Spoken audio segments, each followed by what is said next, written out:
ladies and gentlemen. In the upper right of Ice and Chrome. In the blue, he is Dyesub. In the bottom left, in the red, Zezog player, he is Dinokaiz.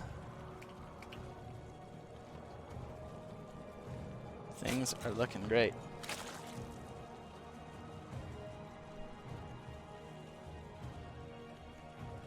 Oh, hold on, guys.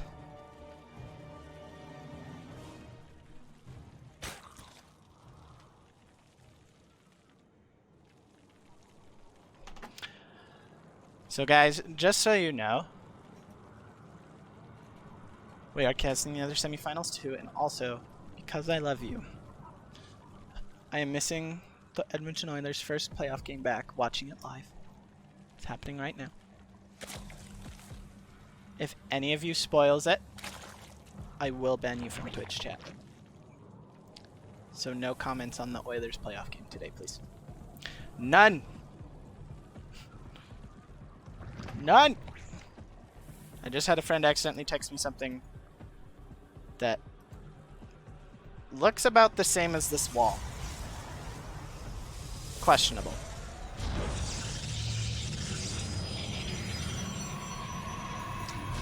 Okay. Pro tip of the day! Don't wall off like this. Do not, I repeat, do not put your pylon in your wall. X. Nope. Put it back here, right here, and then gateway, and then either cybernetics core outside it, cybernetics core right here, gateway. Gemini, every season, puts out a guide on how to wall off against Zerg and Terran on each map for Protoss. He is a G. And helps us all out. But also, it's important to find your own way. There's no one fully correct way to wall off against either race. But what I can tell you is putting a pylon in your wall is incorrect. Why? First of all, it powers these things. And if it dies, everything gets depowered. Unless you have another one back here. But then, the one back here, it's being protected by here. So this one now lets them in this gorgeous way. Secondly, I want you to look at this here.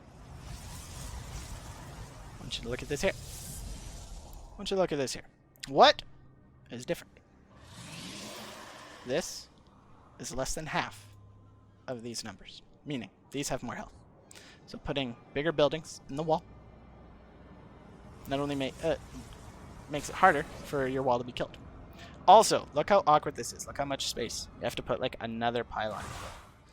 So you actually make it less buildings walling off by putting a pylon back here and putting 3 here than having to have 4.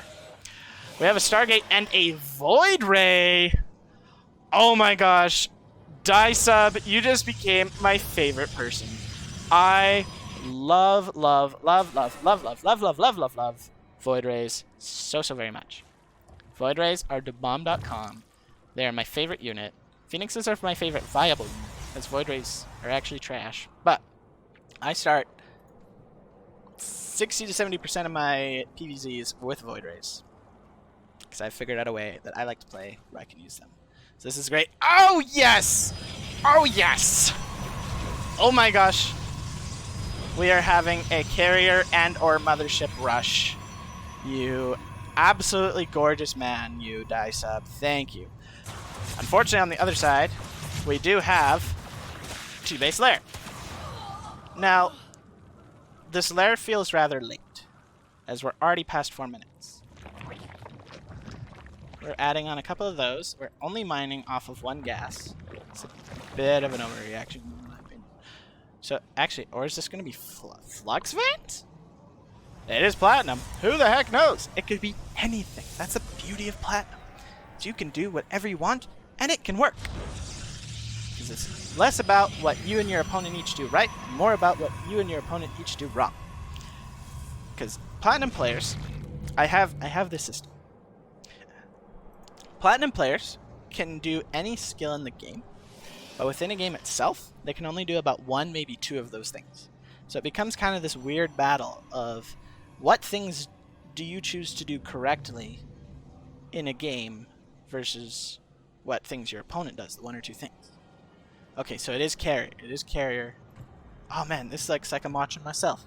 This looks like I'm watching myself right now. Now Protoss is going up to a third base. We are having a Hydra rush of some sort off of 2 base. We are getting a third base. These Platinum Zergs, y'all have the most interesting third base time. Okay, we do have a few roaches and lings out. This Void Ray is going to come in, take that out. How many queens are we at? Only 3. You want to, when you see a Protoss player open like this, it's never a bad thing to build more queens. More queens is never going to be an issue. Is he going to cancel? Is he going to cancel? Queen defending. Cancel! Cancel! Oh, he doesn't cancel. Oh, that hurts. That hurts. But actually, Dinokaiz has 2k minerals. Dyesub is spending his money, but that's because he's building 2 carriers at a time. It's impossible to not spend your money when you're building 2 carriers, because they're expensive. Man, they pricey. 350 minerals, 250 gas, not to mention the extra interceptors you have to build after they're done. Whew. These Chad Rays, this Chad Ray going to town, trying to kill this queen. Unfortunately, Hydras are here, and unfortunately, with these Void Rays dying. Oh no! Cancel! Cancel! Cancel! Or Void Ray get distracted by the links, and then die to Hydras. Control. Okay, he just abandoned it. He's just like, screw you. He's just going into more carriers. How many has he got out now? He's got 3. There's 12 Hydras. So, I mean, based on engagement protocols and strategies, Dyesub can be secure here. He's got some shield batteries. Oh, the Queen Brenda, the knitting crew arrived too early to the party. A bit unfortunate. That puts him down to 1 queen, so no larva injects coming in. That I feel is misclick. There's a couple shield batteries here. So as long as Dyesub doesn't attack like out in the middle of the map like he is right now. Oh wait, that's awkward. Okay, he's sending 3 carriers. He's gonna have to recall. There's one back here, and so now he sees the Hydras. Now 4 carriers should be enough. This one, though, losing all of its interceptors will effectively make it null and void. The Hydras are just going to start moving here. Nice block off here. Nice walling here, Dyesub. Good call, my man. It does not appear that recall was used. No, it was not. The carriers just came back home. And that's 5 carriers. Now, they don't all have their interceptors, but I don't care how many. There was over 20 interceptors when this whole fight started. These Hydras, yeah, they'll kill some. But this is not cost-effective trades here. We have a Protoss on 69 workers. Nice. And, oh, wait, nope. Wrong button. Wrong button. Oh, that was not the button I was going for. I was going for this one. And, Dyesub just... He's on... Wait! Dinokaiz! Where are your workers, dude? You haven't lost any. Oh, this is looking like some bad news bears out of our boy Dinokaiz here. Here's 5 carriers, 33 interceptors out on the map, and that's not even max. We can get up to a total of 40 here once all the carriers have done this. Now, yes, as someone mentioned in the chat, you do want to start getting air weapons, not armor. Carriers are the best unit in the game for scaling upgrades, because plus air attack upgrades affect each interceptor. So you're effectively doing plus whatever times 8. And so now the carriers are coming in. Now they're targeting down the overlords and just kind of splitting up their attack between some overlords, the spore crawlers, actually spore crawlers didn't get hit, and some hydras. So that's actually a really ineffective fight here for Dyesub, and he's going to have to back off for now. But he keeps building these carriers 2 at a time, and there hasn't really been anything that Dinokaiz has been able to do about it. He's trying to send some things to distract, but there's carriers at home. And so, I mean, Dinokaiz is held for now, but the longer this goes, and the higher that carrier count gets...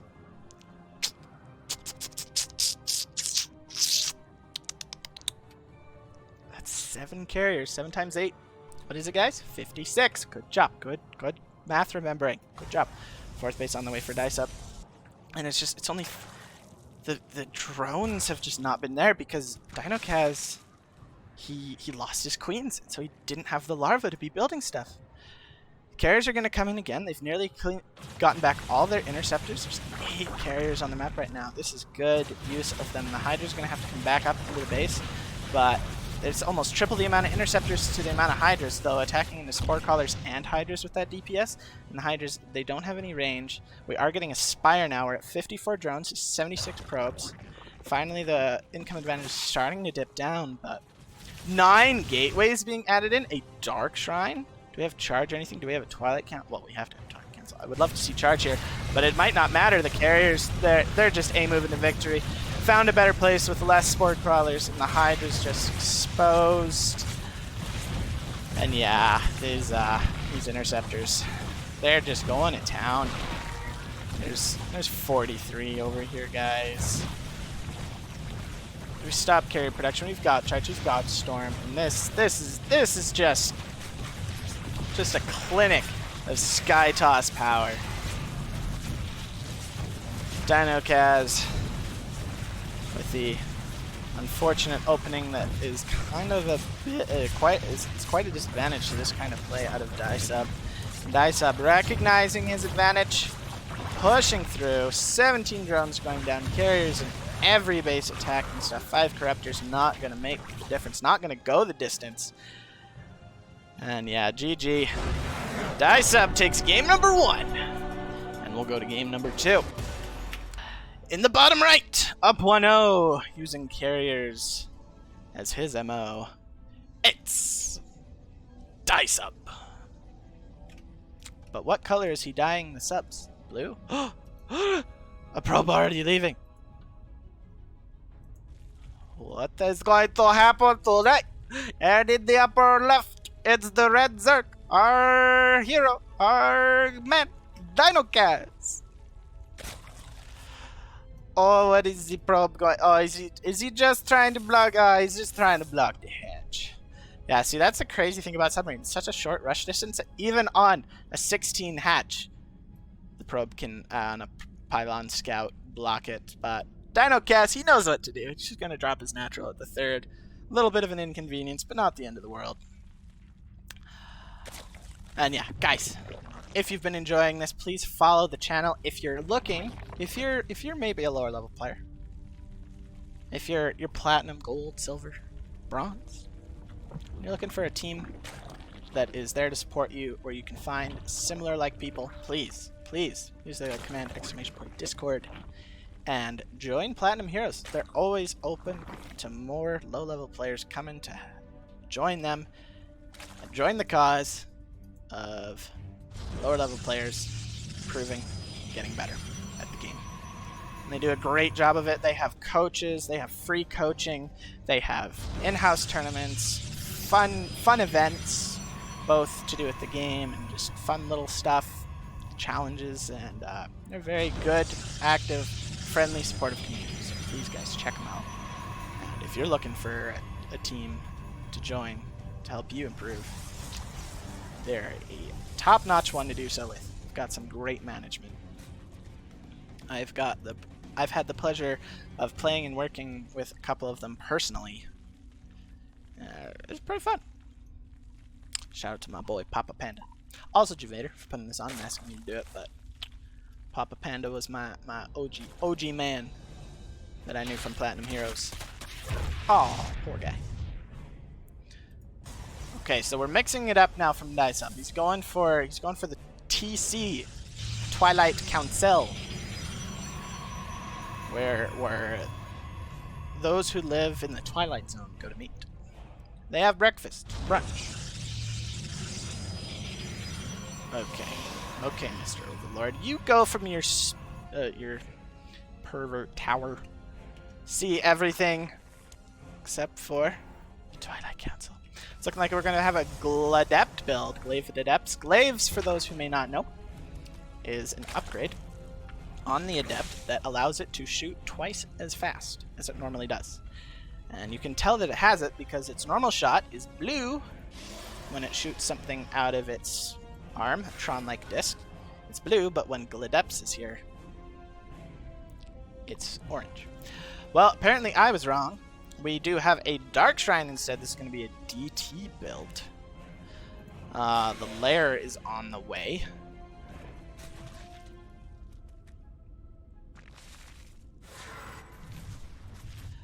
So, alas, I was hoping it was the depths, as that's been a very popular build, a very good build. Stats getting to the round of 8 with it.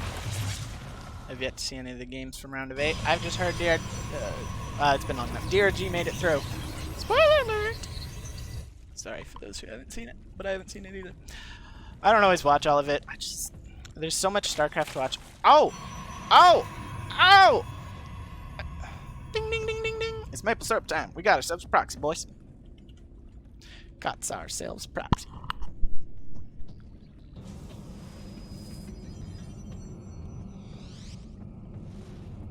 Singular DT on the way. Second one. So we only have 2 warp gates. Now, this is a slow pylon. Pylons that do not have a warp gate in their power grid or a nexus in their power grid, even though nexus don't need power, are not super pylons. It takes things 11 seconds to warp in on non-super pylons, 4 seconds on super pylons. Dark Templar are going to go in, not micro to go and take care of the drones. Unfortunately, there is no detection. Only starting now. No spores. Only starting a singular overseer right now. DTs, not a trick is to shift queue them onto drones, and it looks like that might be happening here now. This DT just trying to attack. Finally, we do have the detection coming in, but not after a total of how many are we gonna go to? How many are we gonna go to? 17, 18, 18 drones, putting Dinokaiz down to 21. Now in a pressure situation. And there's 3 more coming in trying to take down this hatch. Oh, man. The Dank Shrine. And these DTs are even gonna... Dinokaiz just panic. The panic and the nerves. You can just tell they're setting in. It's rough. This deep in a tournament is always nerve-wracking. And Protoss and their cheeky shenanigans. Just getting the best possible damage. Finally, this Dark Templar will get taken out. Gets 1 more drone for his trouble. Drone's getting transferred here to the natural. 34 are still on the map. We do have a Spire, but I mean, they got the damage done that they needed to do. Now, here's the thing. Mutaz. Get ready for that Canuck on Sugar Boost. Heck yeah, dude. Heck yeah, dude. Mutalisks can turn the tide of the war, as they are quite the tech switch. And Dark Templar and Zealots cannot hit them. Now there is an Archon out and a Stalker. And there is charge. So these mutas are going to have a lot of heavy lifting to do. But with so little anti-air, now this one Archon can take out all 3 mutas, and yeah, this is looking like it's too much. The tech advantage is just too much. GG, and Dyesub will be our first finalist here in the Platinum Heroes Tournament number 6.